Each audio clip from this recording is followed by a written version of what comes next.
If a voice from inside your wall called your name, would you let it out? It was the year 1956. On the outskirts of a quiet American town surrounded by dense woods stood an old, abandoned house. Broken windows, rotting wood, and a front door that creaked open like it was waiting for someone. No one went near it. But John Miller didn't believe in stories. He had just bought the house for a very low price. "Ghosts aren't real," he said with a smirk. That night, the house was silent, too silent.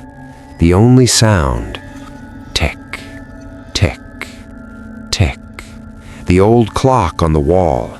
Then suddenly, knock, knock, knock. John's eyes snapped open. He sat up, listening carefully. The sound was coming from inside the wall.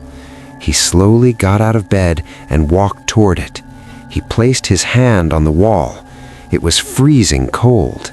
He leaned closer, pressed his ear against it, and then, John. His heart stopped. A whisper, right behind the wall. "Let me out." John stepped back in fear. "How does it know my name?" he muttered. Silence again. Then, knock, knock, knock. This time louder. Something inside him pulled him closer. Curiosity or something else. He grabbed a hammer. "Just one look," he whispered. He swung. Bang! The wall cracked. Dust filled the air. Another hit. Bricks fell apart. A dark, hollow space appeared inside. John turned on his flashlight, pointed it into the darkness. Nothing. For a second. Then, a finger moved. John froze. From the darkness, a rotting hand slowly reached out. Blackened skin, broken nails. It twitched like it was alive.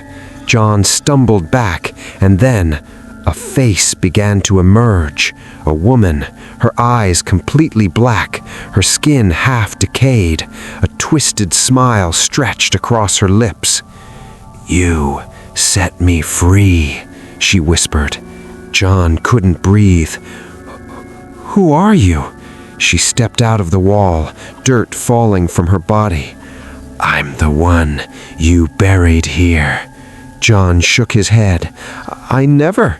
Suddenly, images flashed in his mind. A family, screaming, a wall being sealed shut, and a man. That man was him. "No, that's not possible," he shouted, but the woman kept walking toward him. "You forgot," she said softly, "but I didn't." Her voice echoed unnaturally, as if the whole house was speaking. Then, knock, knock, knock. Not just one wall, every wall. The entire house started trembling. John looked around in horror. From the walls, hands began to push out.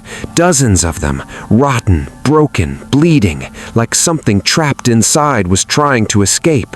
"What is this? What is this?" John screamed. The woman stood inches away from him. "You didn't bury just me," she said. Her smile widened. "You buried many." John's breathing became heavy. Memories flooded back. In another life, he owned this house, and one by one, he killed people and hid them inside the walls. "No, no, no!" he cried. She grabbed his hand. Her touch was ice cold. "Now it's your turn." Suddenly, the wall behind him cracked open, a deep, endless darkness inside. Whispers filled the air. "Bring him in.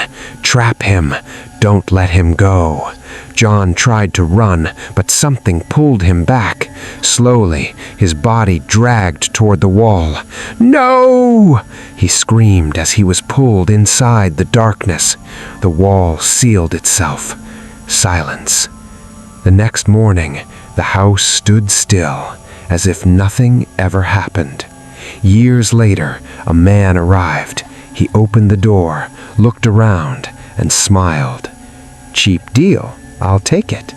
That night, at exactly midnight, knock, knock, knock. He turned toward the wall.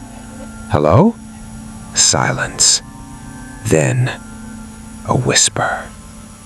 Let me out.